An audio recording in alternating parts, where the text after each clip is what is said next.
Hello everyone. Hello everyone. Yeah. Today, I'm in front of you to discuss the topic on design thinking. Okay. So I'm Winslow Julian, assistant professor, Department of English, Essence College of Technology.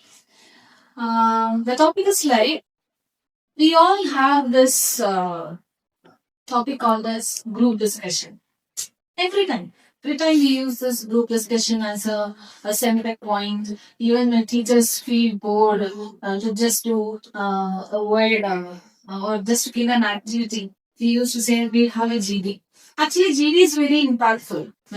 It gives everyone an opportunity to think. All the others are apples working very well in the design thinking. In GD.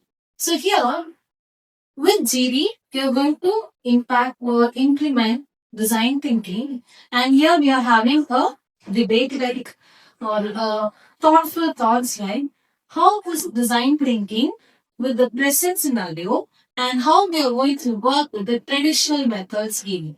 Okay. Now we know people are Gen Zs. Okay.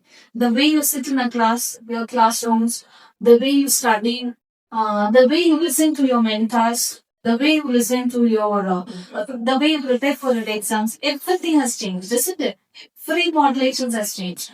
For example, me, when I was a student, I have to read a topic only from the notebook, only from the content which I have received from my teacher. Only that thing. But nowadays, you people know everything under the sky with a very small phone, a very small smartphone. You say that you know the word. Even you will be distracted while listening to a class of a teacher. But at the same time, when we were students, it was different story. Okay, you have to listen. And I remember when my teachers used to take class, they will be like, not only on that part, they will discuss about many other things which is connected only. But now the situation is changed. We are always prepared for something else. For example, if I'm conducting a GD, I'll be implementing or enforcing your target. So you have to do the GD good now because you are going to have this annual interview. I'm giving a stress. We are going to check your level of communication through GD, again a stress. But here, nobody is telling you, handle it simply, handle it well. Our parents, your parents, my parents, they are more simply, logically perfect than we. We have so many degrees, even I have 4 degrees, but when I think situationally, how I give the importance to that is different from a person who is well experienced in the or age wise or whatever it is. Okay, so here we are going to see the differences between the present type of present kind of GD preparation along with the traditional methodologies. Okay, so thank you. I'm just giving a platform to you so you can discuss on the topics. Hello friends, my name is Harshal Preeti from CEPA. I'm going to talk about the topic human-centric innovation. So human-centric innovation is an approach in being the innovation which places the experience, emotions and human needs in the center of the problem solving. Instead of focusing on the traditional technology and business goals, I deeply focus on understanding the people. So, and human-centric innovation focusing mainly focuses on the empathy, which is observing the user needs and connecting the emotions and understanding the various problems. So the goal is to make solutions very meaningful, usable, and valuable to the human beings.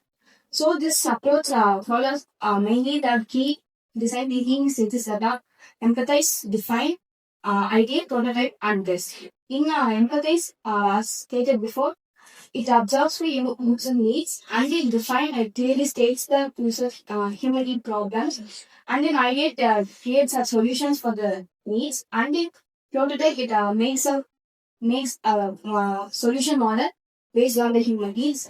And the test is getting feedback by the users after using the prototype. So the human-centric innovation not only focuses on the innovative part, but it also gives the results as practical and emotionally satisfying. Hello everyone, I am Ananta, CSC department. So I am going to speak about the specific topic that is predictability is more important than experimentation. So design thinking encourages experimentation, rapid prototyping and learning from failure.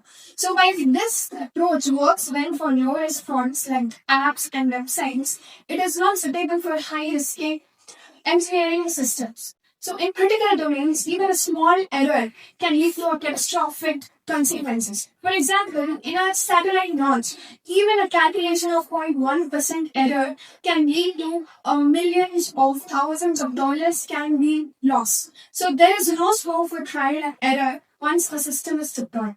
Similarly, fields such as medical devices, aerospace engineering, and nuclear reactors demand absolute precision, strict regulations, and predefined specifications. So, therefore, in safety critical engineering, predictability and accuracy outweigh creativity and experimentation, making traditional methods more reliable than design thinking. Thank you.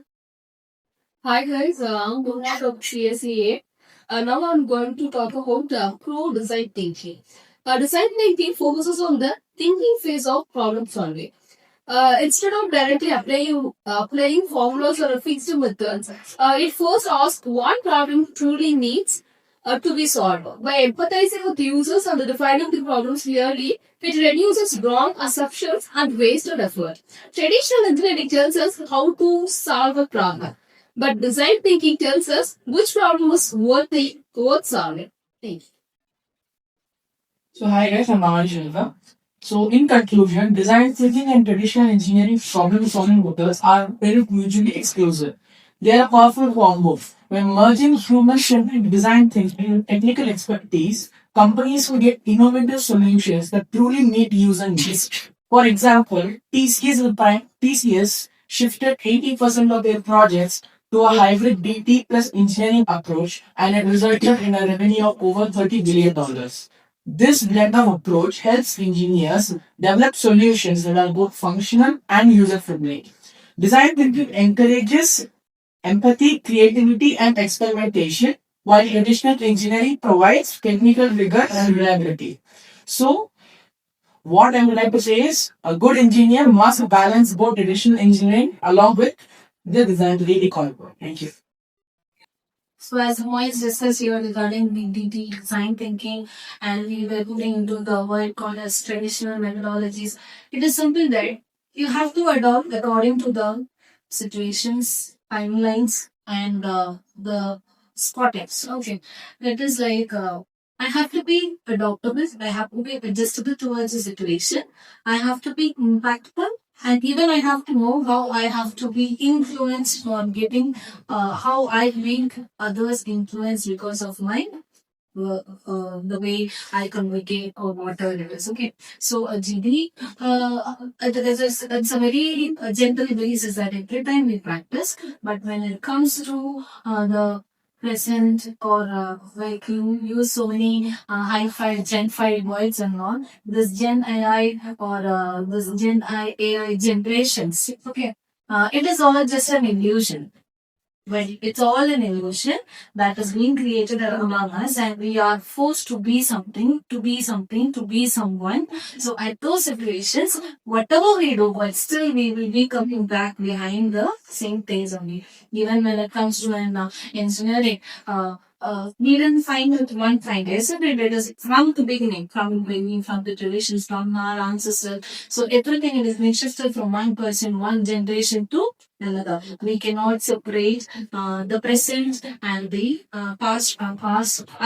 Instead, that all the innovations are being repeated when human needs are increasing. So that's how this duty has been explored. So thank you so much for discussing your valid points here and making this a very insightful discussion. Thank you.